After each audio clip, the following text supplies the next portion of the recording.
Welcome to the Mobile Workforce Podcast, where we sit down and have real conversations with business leaders that have been where you are. During these interviews, we'll dive into what it takes to improve systems and champion processes that maximize performance. Each week, our trailblazing guests share their experiences and understanding of the workforce to help inspire change, challenge our thinking, and share what it takes to successfully travel the road to profitability. Now here's our host, co-founder and chief evangelist of About Time and WorkMax, Mike Merrill. Hello and welcome to the Mobile Workforce Podcast. I'm your host, Mike Merrill, and today we are sitting down with my good friend, Barney.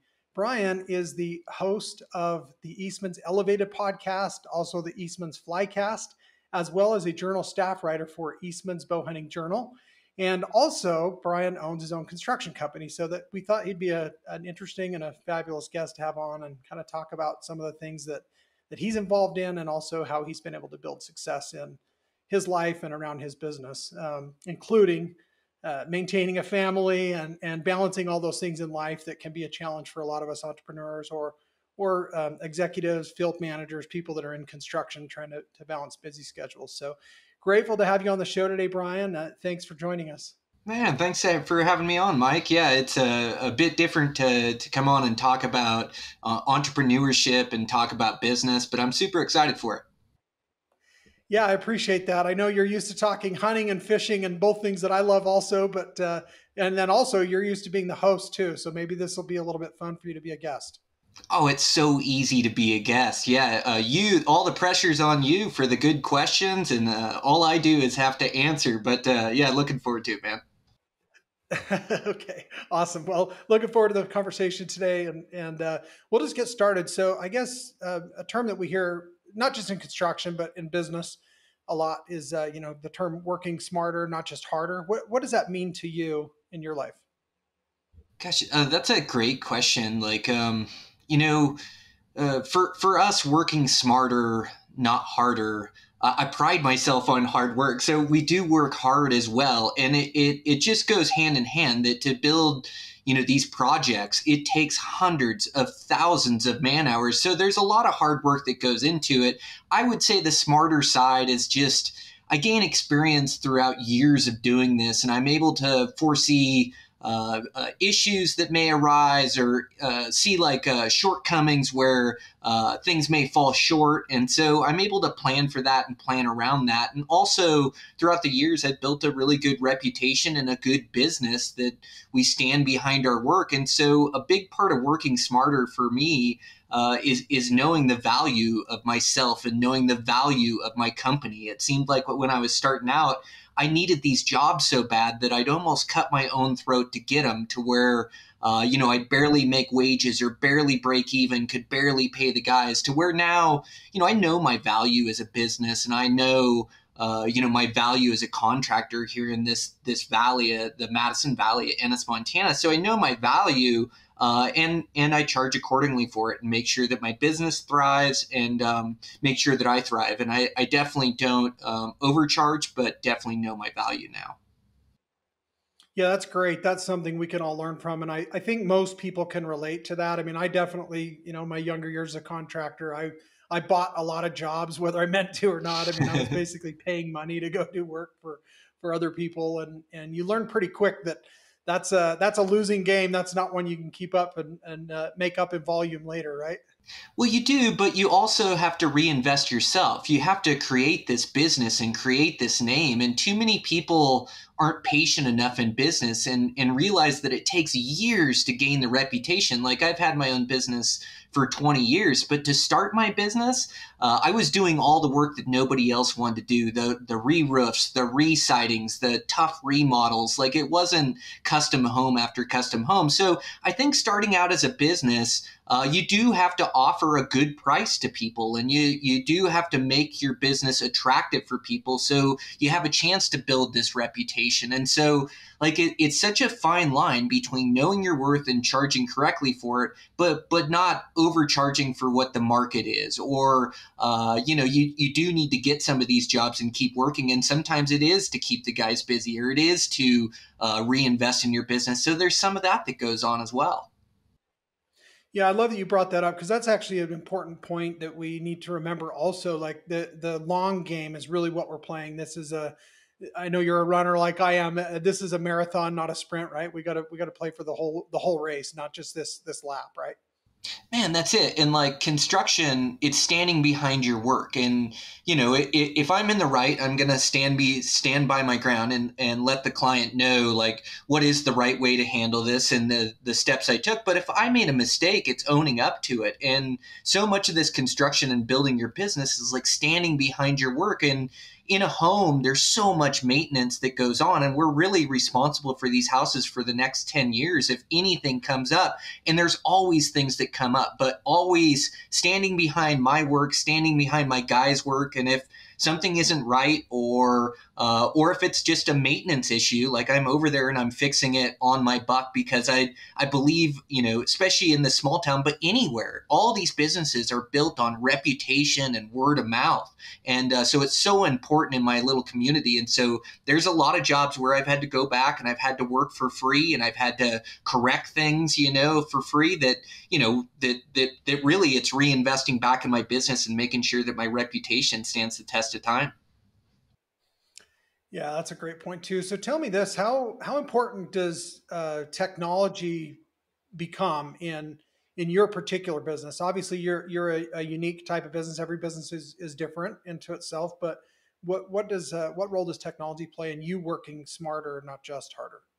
Oh, good question. I may be the wrong guy to ask because we're pretty old school, but definitely technology and tools and things of that nature. The Gradles are just a game changer, and they cost a lot of money to have on site, but the amount of man hours that it saves and the safety that it brings to a job site, being able to move materials around. So, I definitely say like the specialty tools that they have out there, and then like a big part of my business or a big part of my role now in the business is my client relationships. And so, I have to be in constant communication, whether that's through emails or through text. And you're given a grace of time to answer questions back, but you really need to be on the ball and be in communication with these clients and subcontractors and suppliers. And so being able to do that on my phone. And it is a balance. It's one of those things that I have to do. If I'm going to have my nail bags on throughout the day, I can't have my phone ringing all day long. I've got to check it at lunch and return my calls, return emails at the end of the day, and really try to be efficient with my time. Like being a business owner, I need to put the time in on the job site with my bags on, but I also need to spend time with these client relationships. And so just being productive all times of the day, or on my lunch hour, or in the morning before work, or in the evening after work. And so I think technology really helps me like keep in touch with these clients. With the internet, there's so much research you can do on products, and so much research you can do on installation.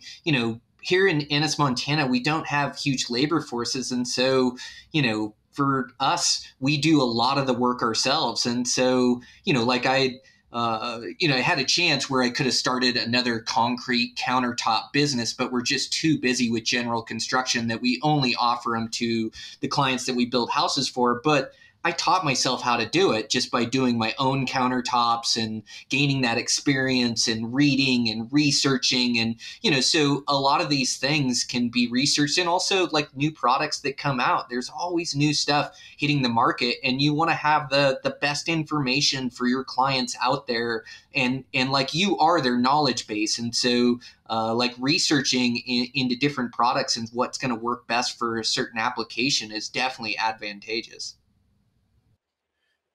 Yeah, that's interesting. You state that.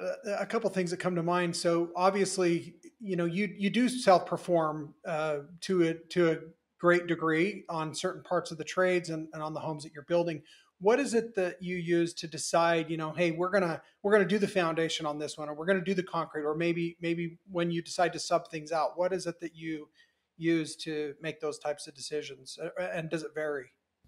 Yeah, it does vary. It varies, how much time we have as a construction company, how many houses we're doing or what stages they're in. But for us, really, it comes down to quality control. It's being able to control these aspects of the job. Well, quality control, and I would say like with the budget of our homes, I'm able to offer a home, that maybe a competitor can't build for the same price, and I'm able to make just as much or more money on it from handling all these tasks or all these subcontractor duties. Because when you hire these subs, everybody's making a profit all the way along, to where when I do it, I've got on staff guys that are trained from concrete to finish to hardwood floors. Like, we've done it all. And so,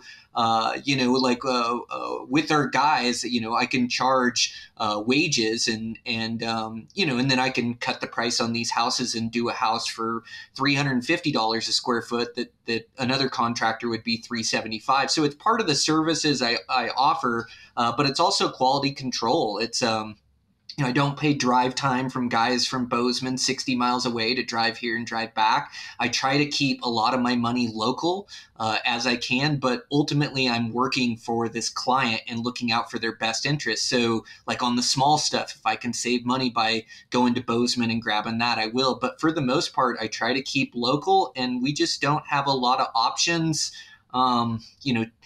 Tough to find the right guys for the right price, I'll say. So like, we do a lot of our own tile, our own hardwoods. We do our own finish carpentry, our own cabinets, our own concrete, our own framing, our own roofing, our own siding. Like, we take care of a lot of that. And so, it's kind of been out of necessity throughout the years, but it's built a really good business model for me, as well as, one home will keep me and my guys busy for 8 to 10 months throughout the progression of the project. So that's kind of how I decide. And like, there's such a markup in these different trades, like in concrete. And, I like doing concrete, and I can have my crew working on framing on a job, and I can go over with a guy, and I can set up an entire foundation from footings to walls to slabs. And I take a lot of pride in my concrete work, and there's good money to be made there. And so if I'm good enough to get the job, why pass this money down the road to somebody else for a job that I can do myself and do it better or as good as? Yeah, and that speaks a lot for you. Obviously, you have a pretty deep work ethic. I mean, you can't do that kind of heavy work and that kind of grueling work unless you just kind of love working. I mean, what do you think it is about your enjoyment of the work that seems to be so attractive to you and just a part of who you are? Yeah, I would say, it's definitely a job, and it's making a living. And so, it's been able to support me. It's been able to support my family. And then, I'm able to use that money to get myself out of debt, to make other investments, to create passive income, to create and build this life that I want to live. Like, I have so much enjoyment in these adventure hunts, this backcountry hunting.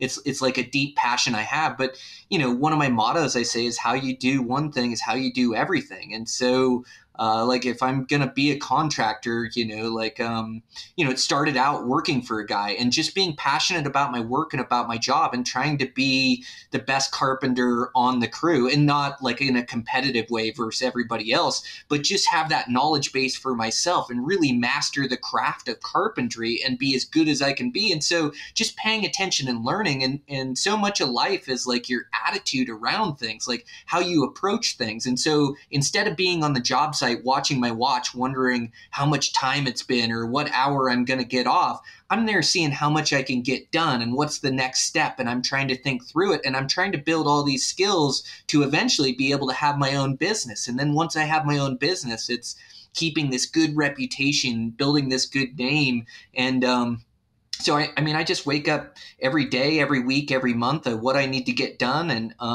this business has created a great life for me and my family, and allowed me to live in this great small town with all this outdoor recreation around me. And so like, I'm just really fortunate and show up to try to work hard each and every day. And, I don't know I don't know if it's a deep love sometimes. Like sometimes I wonder if it's a love or a hate. Like when I think about it, sometimes like it is a cause of stress and anxiety and things, but I just try to handle the problems as they come. And the more years that I do it, the more experience that I gain, the better I am at problem solving, the better I am at handling issues, handling stress, believing in myself and my abilities and my construction company to also stand up for myself and not let myself get taken advantage of or walked all over. I am in customer service, but it's like there's a lot of people out there that would take advantage of you as well. And so, you have to be tough in business and look out for yourself. And so just learning all these lessons and just trying to be as good in life as I can in general, whether that's construction or with my family, or I'm bow hunting the peaks, which I truly love. So just trying to be good in life, I think would be my answer. Yeah, that's a great point. And I think one of the things that obviously I've noticed just over the years of getting to know you better and observing, what it is you're doing. I mean, you talk a lot about the homes you build and the work you do on your podcast, and I could tell that you do take great pride in it. And I have heard you say, how you do one thing is how you do everything.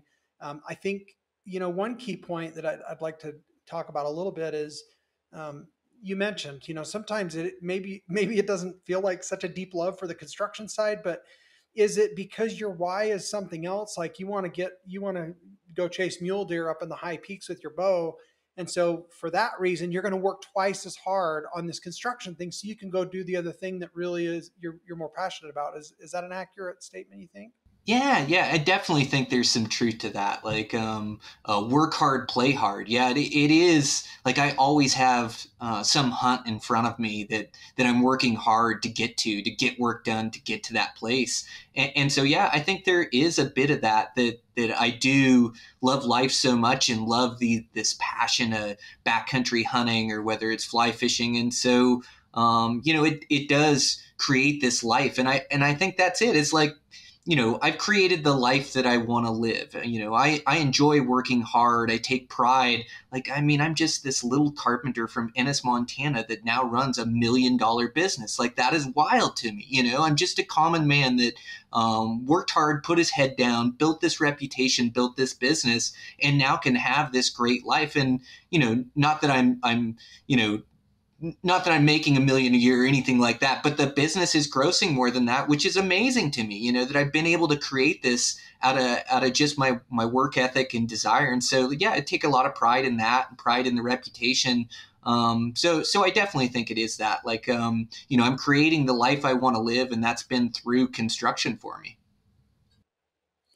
Yeah, and I think one of the other things, I mean, you've talked about family a little bit, and I know that's very important to you. You get into the kids' soccer games or whatever it is that their pursuits are. Also, I know that you try and involve them where you can in some of your adventures. But what do you think is your secret to getting so much done? I mean, a contractor that does so much of their own work instead of subbing everything out. I mean, that's a different deal than a paper contractor, so to speak, that's just got a list longer than your arm of subcontractors.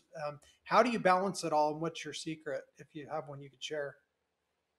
Yeah, it's life is such a balance throughout everything. Like I think that's one of the toughest challenges is to find balance in one's life. And so, when I first started out, I didn't have that balance. I was working every Saturday, Sunday, trying to meet these deadlines, putting this self-imposed pressure on myself. And everybody wants to get in their home tomorrow, but I've just done better at like managing expectations of clients, like being able to tell them that, hey, we have supply issues here. We're going to do a lot of the work ourselves, so we're going to have quality control.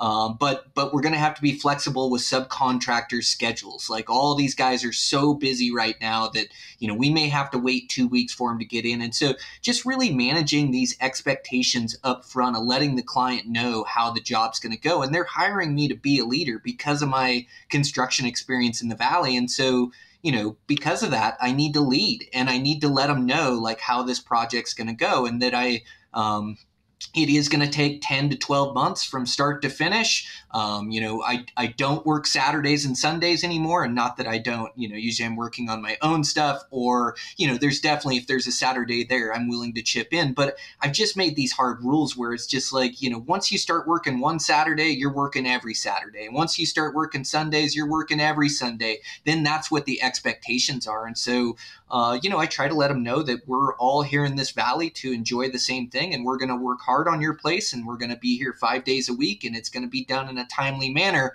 but it's not going to be done tomorrow, or it's not going to be done by Christmas so you can move in. Like, it's going to be done in 10 to 12 months, like I told you. So I think just like making some hard lines with clients of what I'm willing to do and what I'm not willing to do, and being upfront about my hunting and saying, hey, this hunting's a big part of my life, and you're hiring the right guy for the job. We're going to do you a quality house, but I'm going to be gone a bunch in the fall. So we're going to need to make these decisions before this date.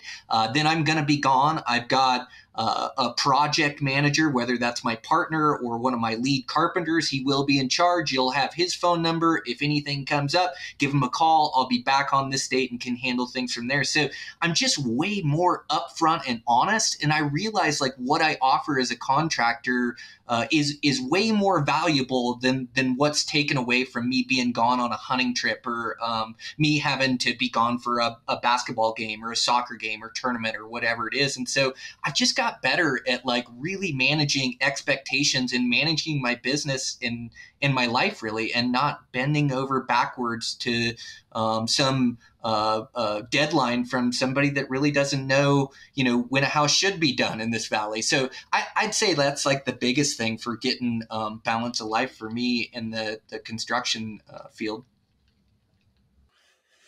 Yeah, and I think one of the things that comes to mind too, I mean, I know you mentioned having others take on those responsibilities in your absence, and communicating clearly about that. I am curious, you must have learned that the hard way at some point in your younger years. Is that accurate?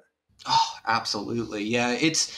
It's tough being a business owner. Like, nobody cares for your business and your reputation like you do. And you can get some really good guys, and if you train them up right, you may even have a lead guy that can do everything you can do, and cares for your business. But those guys are 1 in 100. Those guys are 1 in 20 anyways.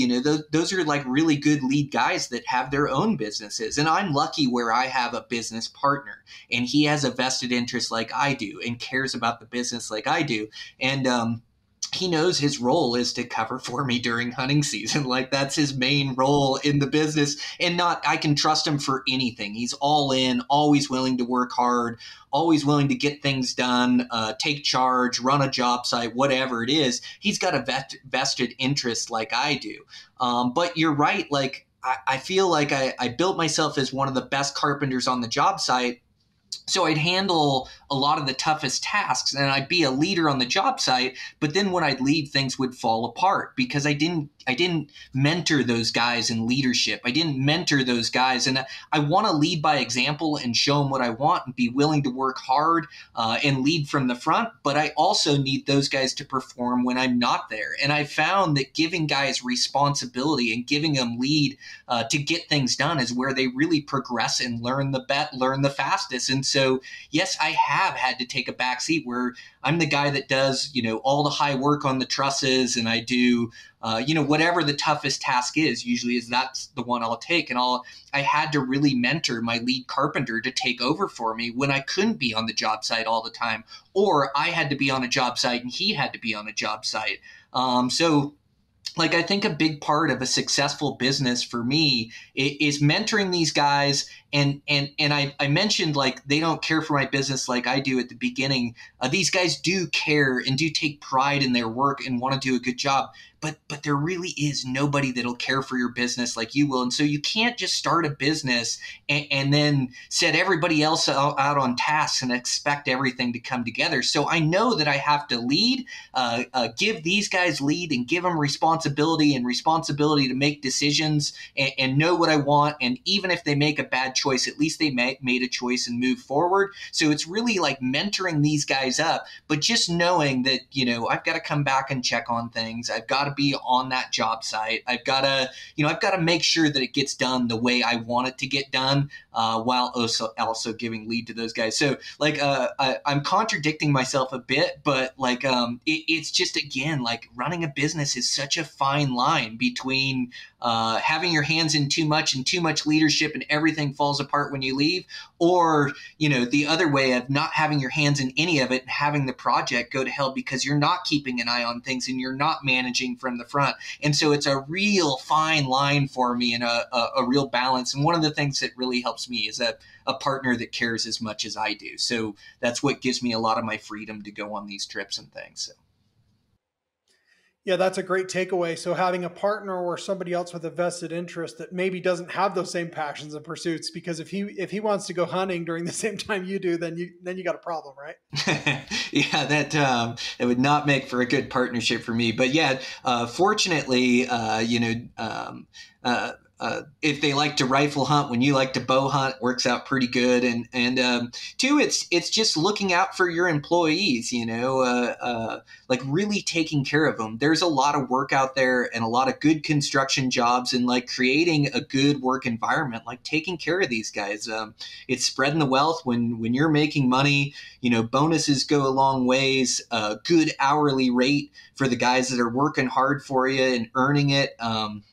And so really taking care of these guys, and then also, letting them have their time too. And I have employees, we live in Montana where, elk hunting's dang near a religion. And so like guys want to elk hunt as well. And yeah, if I've got an employee that wants to be gone for a week and he's planned it in advance, he should have his time too and be able to, enjoy this place we live at. So I try to create like a good work environment, and I expect hard work out of these guys and expect quality of work. But there too, like I want to make sure that they're enjoying life and well taken care of, and sharing in the reputation that they're helping build for Barney Construction. Yeah, that's great. I'm glad you brought that point up too, because I think, the culture of your company that you're building is, that is your reputation. When you're gone, they are speaking and working in your behalf, whether you realize it or not, right? As a business owner.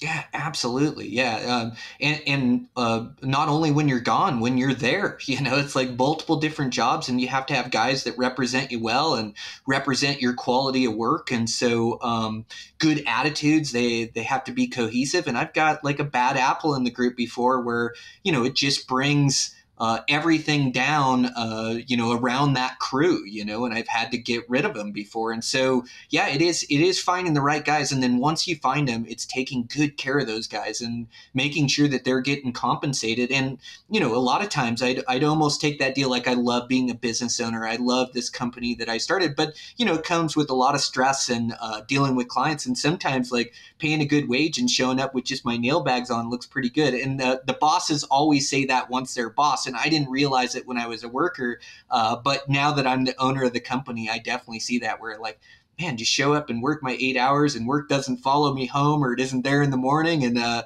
my paycheck's there every 2 weeks. That would be pretty nice too.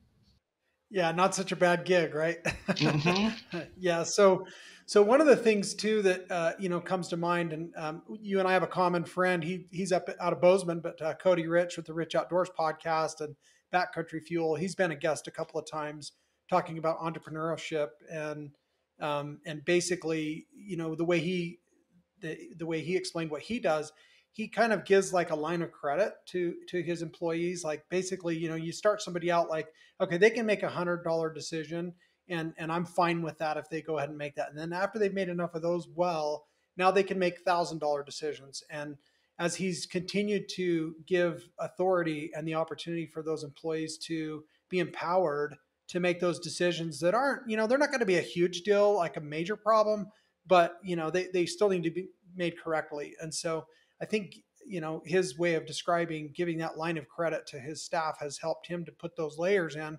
So when he wants to take September off and he wants to be gone hunting, he has that opportunity because his employees know how to make decisions, and they make them generally the way he would as well, because he's given them that trust that they've earned. It's so smart. I love that approach. It's such a great analogy. The credit and having them earn it along the way to make bigger decisions. Yeah, that's great.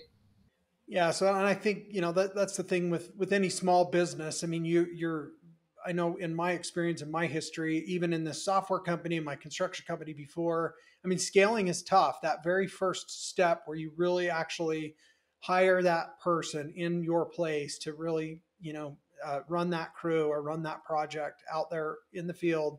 And you now become an office manager, or basically you become more of a paper contractor. You really have to put a lot of trust in those guys that have their boots on the ground. So I love the idea of easing your way to that so that you can expand and kind of scale your business, whatever your goal is. If you're happy at the revenue you're at, you're living the life you want, that's fantastic. There's other people who, man, they want to grow their company to be $100 million, right? And so they're going to have to do that layering, 100 more times than maybe what you would have to achieve the goals that you have. Does that make sense to you too? It makes complete sense. Yeah, it's so smart. Yeah, it's a great approach to business. And yeah, ultimately, that's what you want is you want your guys to get good enough to where, you always have to have your hands on it, but basically the business runs itself, and everybody knows their job and knows where they're supposed to be. And so, yeah, that's the beauty of building it. And the longer these guys work for me, the longer that guys work for a company, the more you understand the expectations, and the more you understand the decisions that you want to be made. And so, yeah, man, that's exactly it for scaling the business, for growing it, or even for running an efficient, effective business. I know when I have newer guys, I need to be on site more, to where now, when I have experienced guys on site, I know they're going to make the right decisions. I know that they know how I want things done and in which order. And so, yeah, it means that I don't have to be on that job site as much and can put my effort in other places, which is great. Yeah, I think one of the things going on right now. I mean, I was just recently at a large customer. They specialize in concrete work down in Texas, and they have about 350 to 400 employees. So they're pretty large. And I asked them how things were going in their market and how crazy it's been. And they told me, honestly, we could probably double in size even still. Like there's enough work that they could literally double again, but they're choosing not to. They're just getting really good at the size they're at and just keeping holes plugged and filling gaps and just managing, because they're at a profitability level, they're at a revenue level where they think that, this is good, we're good, we just want to keep writing this out for the next 8-10 years, whatever it can be, so that we can retire and do those things that we want to do a little bit later in life. It sounds like even though you're not at that level, you're at a pretty good place right now where, you really maybe aren't really too driven to grow and expand and double what you're doing. Is that right? Or what are your thoughts on your approach in this current market where a lot of guys are so busy they can't see straight, and yet they still keep taking on more work? Mhm. It's definitely a balance. It's tough in construction, and especially, we've worked so hard to get our business to the place where we're getting this really good work. And so it is tough, but yeah, I mean, you explained it perfectly. I'm the size I want to be, where, we're 7 full-time employees, but where I can have hands on all these projects, where I can keep in communication with these clients. Biggie said it best: more money, more problems. Like, boy, if I doubled in size, it'd be twice as many problems. And, right now, for the size we are, we're at a great spot for revenue. We're at a great spot for work, and we're right in the niche to where we want to be. And so, yeah, any more for me, and I would be too busy and would start taking away from my balance of life with my family and from the things that I love to do. And so we're a really good size and no plans to expand, just taking the work that we can do. And as a construction company, I mean, I can't take another job until maybe the summer of 25. I'll still probably have a bunch of work to get done then, and I still have another house I've got to fit in there somewhere. So, I mean, I could be 25, 26 before we take any more work. And it's a beautiful thing as a small business to be booked out that far in advance. And so I just want to keep the quality of our work up. I want to live a good life, and I want my guys to live a good quality of life. And we're just going to keep carrying on the size we are. And then, a lot of it for me too is I have I have other interests. So, here I've got this construction company, but I've also got a whole nother career in the outdoor industry, running the podcast and videos and writing and public speaking, which I absolutely love to do with every fiber of my being. So, I've got a side business over there, or a side hustle over there. I've got my personal investments, and I can't remember if we were talking at the beginning of the podcast or before it, but I have a personal house going. And like you say, I keep rolling in like property and houses. It is just one of the best investments you can make in life. And when you're a carpenter, you own a construction business, you're able to build and sell these houses. And, from they passed the act in 1997, the capital gains or whatever, that we can build a house. And if we live in that house for 2 years, we don't pay any taxes on the profit we make. $250,000 per single individual, or $500,000 per couple. And so we're able to build these houses. And because we're a contractor, we're able to call in all our favors. We're able to do a lot of the work ourselves. We're able to have our construction company come in, help us with it, and we just pay the wages for it. So we're able to get these houses done more inexpensive than anybody else can do. And then we just, every couple of years, or I'm about every few years for me, as it takes at least that much time to forget all the pain and sacrifice of building these things evenings and weekends. But eventually we're Life of a Gypsy, and we build another house and we move into it. So I'm in that process now, but there's no rentals around. And so I have to live in my current house while I build the next house, and then I'll sell my current house. But so my business is a great place right now, and I just get these other revenue streams from different places through personal investments, through the outdoor industry. So it really makes for a good life for me. So I'm the perfect size right now. I keep thinking, when do you sleep? It's to have a family, to have all that you have going on, and to put that kind of work in that you're doing, you must not sleep much. Yeah, it's just normal. You get used to it. So, managing everything, now throwing a personal house on top of it.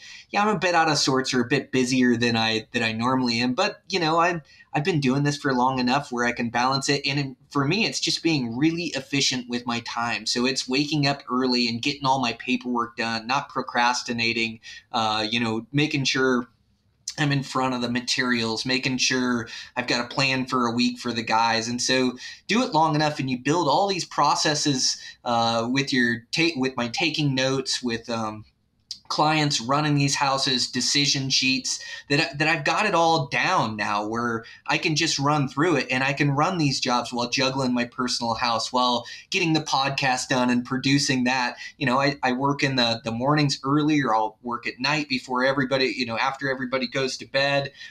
So I just have a real good balance to my life, and it doesn't feel as chaotic as it sounds, like describing it to you. I definitely keep busy, but I like to be busy. Like, I'm happiest when I'm busy and I have things on my mind. And us as humans, we get such satisfaction out of problem solving and, getting these houses done, or, doing a personal house and knowing I'm making this better move for myself and my family to set myself up for even a better life for the next 10 years, or the next 4 years, 5 years, until I do the next one. And so, to be able to live in today's day and age, and, not have a house payment, not have a truck payment, everything I make goes into my bank account for adventures I want to do, or for retirement, or for my family, or whatever the case is. That's been a beautiful thing. And so, for me, the biggest part was getting out of debt. And there was a long time running the construction company where, it was paycheck to paycheck and stressed over payrolls, but through time and through building this, able to build this sustainable business that now can stand tough times. And now, we're okay. We can make payroll, it's not a huge issue. And so, I just feel so fortunate for the place I'm in, and this business and life that I've been able to build, that it's just been great. And it's been through a lot of trial and error and a lot of experience. I didn't I didn't study to be a great contractor. It was just something that I started down this path and then continued on it.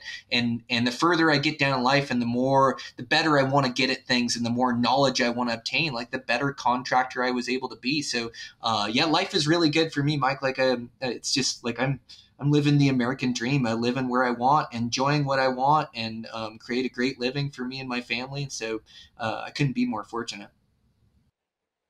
Yeah, congratulations on doing that, because it's fun to watch you achieve these goals and dreams that you have, and also enjoy some of the adventures from afar, watching YouTube channels and seeing you out at hunting or industry events. It's inspiring, and I've got to wonder, part of your secret to success might just be this balance of passion versus work and taking time for family. I mean, I think you're just really good at balancing all that, and that's given you a really good mental place to even be in. Which, mental health is a topic you hear a lot of people talking about today, because there's a lot of people out there struggling with this kind of challenge. How do you keep that balance, and what would you say to others that maybe haven't found that in life, and how they might be able to attain it? It's tough. Mental health is so important, and all of us can slip down these bad paths, and so yeah. I mean, I definitely think my zest for life, or my enjoyment, my passions in life. Like, I think it definitely keeps me happy and keeps me occupied. I notice too, we grow through challenge, and I challenge myself in this life a lot, and I take on a lot at times. And so, definitely in my younger years, like the stress and anxiety would get to me, and I don't like conflict, and I want people to like me, and not always like me when I'm working for them, but yeah, I want them to be happy with me and the product that I'm producing, and a lot of that's through communication and being able to articulate what a good deal they're getting, or what a quality home they're getting, being able to explain it in their terms, being able to explain your billings to know exactly where their money's going. And so like a lot of this has just been learned throughout time, and the more of these situations and challenges that I handle gives me confidence for ones in the future. And so, I try not to stress over these decisions when they come my way. I try to make decisions, or if I have a problem, I try to address it, get through it, and move on. And so I think I've just got better at handling it through life. And I think you're right. Like, your assessment of balance in my life is what keeps me happy. Being able to go chase my passions out on the mountains, or being able to spend that quality time with my family, or being able to produce a good construction project. Like, I think they all go hand in hand. And I think that balance is really important. And, I'm not perfect, and I've definitely struggled with it. And doing this new house, it's like, I mean, I can't even tell you, like, my list of problems. Like, the reason I'm a successful contractor is because I can get through these problems, and can move on and get better from them. But I've dealt with every problem there is. Like, it's construction. Like, if it can go wrong, it will. And like, I get really good at foreseeing these things, and really good at managing expectations and getting through them. But I mean, I could just run you through my last 2 weeks of, like, even my personal house, and the loan came through, and it wasn't the right money. And then it's debt to income ratio, and it's you're playing the game of value and appraised value that you're trying to lease from. And so, you're dealing with all these bank things. And then my excavator couldn't get to different projects. So I thought I'd hire this new kid that was really hungry, that had a Bobcat, that he could do some of my smaller work and some backfills and some roads, and tried him out, and he gave me a huge bill that was about double the cost that it should have been. And so I'm having to negotiate with him, and I'm able, it's like, I always pay my bills, and usually I never have anything to say on a bill, but this one was ludicrous. And so, it was like, had to find out, like, what I'm being billed an hour. I have to find out what he's charging me for machinery, what his up rate is, what he's charging for me for construction debris, and try to negotiate this bill to a reasonable place place. And ultimately, I ended up absorbing some of it myself because I had a responsibility hiring this kid for the contracted job I was doing. I had a responsibility to the owners. And so, I had to pull some of my own profit out to make sure that he got paid, to make sure that, my owners were still satisfied. And I mean, like the mud bearing lumber trucks. Like, I mean, this is just in the last few days. Like, that is my life. But I get good at like handling all these issues as they come because I've been through all these things before, maybe with a different sub, maybe with a different contractor. But I just know that I'm smart enough that I can figure it out. I can find a solution. Instead of focusing on the problem, I focus on the solution. I focus, I really work hard for my clients to give them a good house and to get them the best deal on that house they can. And so,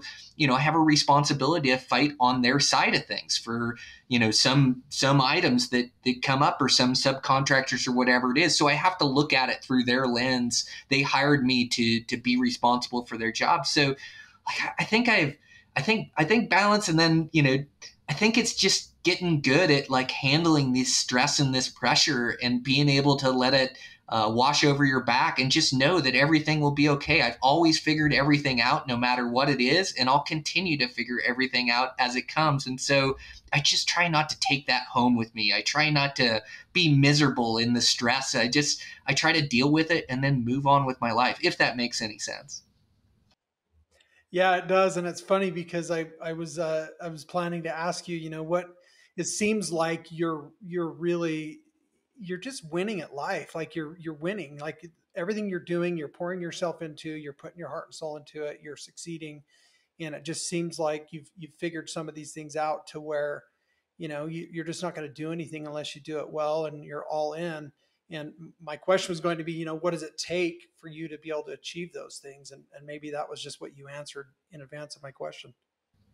Yeah, I definitely think so. I think it's just trying to do my best. Like I know, I'm not the smartest. I know, it's like there's really good builders out there, but I do know that I produce a good product and that I'm a good leader and can build a good home. And so just having confidence in that and being able to lead on these projects, but it is like you're taking responsibility. This is the most money these people will ever pay for an investment. They're building a home. They're really entrusting a lot into me. And so, I don't take that responsibility lightly. Like, I think that's where situations can go bad. And so, like, I really try to work hard to produce the absolute best house I can, to get this client the best information, to make the best decisions, to ultimately build a house that they're happy with in the end, and then happy with me as a contractor. And they pass on my name, and I continue to get work and be able to live in this elk-filled valley, where I can chase bulls and chase bears and chase all the things that I like to do. So that seems to be it. Well, that's just completely awesome. So, I think as we've talked and gone through this conversation, I mean, there's a lot of layers to the Brian Barney onion, obviously, but I think, for me, I mean, I know a lot of contractors. I mean, tens of thousands, literally, just from the business I'm in to the business I was in before, and the subs, and the people in this valley, and I think a lot of the advice that you've shared and the wisdom from your experience, it applies to most all of them. It doesn't matter if they've got 5 employees or 5,000. Like these principles are, I think, the keys to success for any business owner, any entrepreneur, anybody who wants to win at life. And I just really, really love that you came on today and shared this wisdom with our listeners. From your estimation, what would you want the listeners to take away from the conversation that we've had today? If there's one thing, life's out there, go and get it. Like you got one chance at this thing, and it takes time. We're all at different places in our journey, and so figure out what kind of life you want to live and what that looks like. What kind of field you want to work on, and work hard and go get it. Like it's out there for all of us, this life you want to create, whether that's the passions you want to chase, whether it's the business you want to build, the life you want to create for you and your family. family. Like the opportunity is out there. It just doesn't come overnight. You have to master your craft. You have to figure out what it is that you want to do. And then you have to really work hard to be as good as you can be at it. And then once you get there, you'll get to a place where you can be a lead man or maybe have an opportunity to start a business of your own. And once you start that business of your own, it's not easy street. You don't hire everything out or hire guys and expect them to do the job that you want done. You have to be there and you have to lead. And, it was starting out in my business. It was my partner and I, and we worked that way for, 6, 7, 8 years to build our reputation before we could hire our first employee. Maybe it was 5 years or so until we could hire our first employee. And then we've been able to hire guys and put them in place and build this business. But you definitely can't phone it in. And now that I built this business for 20 years and have this great reputation, I'm able to be gone more. I'm able to enjoy some of these hunts I want to go on. And, I've been able to mentor these guys into great carpenters and great workers that really represent my business and the quality of work we can do. And so, I can leave a little bit more. I can make sure that I'm there for my family, but it doesn't come without sacrifice in the beginning. So I think you just figure out the life you want to live and the life you want to lead and go get it. And there's opportunities for side hustles and side businesses out there. If you're hungry and if you want it bad enough, there's some opportunity out there. All right. Well, this has been a fantastic conversation. Brian, really appreciated having you on today. And just wanted to wrap up with one final question, if I could. What skill would you say that you've kind of developed that you would call your superpower? Yeah, that's a tough one. As like wear so many hats, like when you run a business. But I would say like the one thing that I think helps my business thrive is just my ability to communicate, to be able to communicate and articulate to my clients, why they're getting a good job or why a bill is what a bill is, or like what they should choose for siding, and being able to walk them through the different choices and giving them the pluses and the minuses, being able to communicate with my guys, being able to explain, what I want or what I'm trying to achieve with the build, or, how I need something installed, or just making sure that no corners are cut and that we're building the best house that we can. And then being able to communicate with these subs. This small community, it presents its own set of challenges as far as working with these guys' schedules. And, we only have a handful of electricians or a handful of plumbers. And so, if we burn those bridges by pushing too hard or wanting those guys there on the exact day, we can burn those bridges and then we lose one of the best subcontractors that does the best electrical work there. And so like I really have to work in these guys' schedules and realize that, they're running a business and that they have lives too. They've got basketball games they have to go to and volleyball games and things of that nature. And so like, I just, I want those guys to be able to give me a day, and then I have to count on what they tell me. And so, even if they give me a day that's 2 weeks further than my timeline of when I want to get something done, I have to work inside that schedule. And then, my requirement for it is that they show up on the day that they told me, they do what they say they're going to do. So just holding them to those standards, while also, being able to fit inside their schedule. But I would say for all of it, it's just this ability to be able to communicate with my clients and with my guys to be able to have a successful business. So if I had to choose one superpower, I think that would be it. But Mike, thanks so much for having me on, man. I've really enjoyed the conversation. Yeah, this has been a lot of fun. I've appreciated not only getting to know you better, but learning some of your pearls of wisdom and sharing those with our audience. I know they're going to find value no matter what size company they work with or for, or what their aspirations are. I think we've learned some great stuff from your example, and just appreciate all the good that you do, and thankful for our friendship, and hope to do this again down the road. Likewise. Yeah. Thanks, Mike. Appreciate it. All right. Take care, Brian. See ya. Thank you for joining us today on the Mobile Workforce Podcast, sponsored by About Time Technologies and WorkMax. If you liked the conversation we had today, or were able to learn anything new or helpful, Please make sure to follow us on our WorkMax page on LinkedIn and on Instagram at WorkMax_. And subscribe to the show on iTunes or your preferred podcast platform so you will never miss another insightful episode. Also, if you enjoyed the podcast, please leave us a 5-star rating and review and share the show with your friends and colleagues. Your support means the world to us and will allow us to continue providing impactful information with others looking to improve their results in their business and, in turn, their life.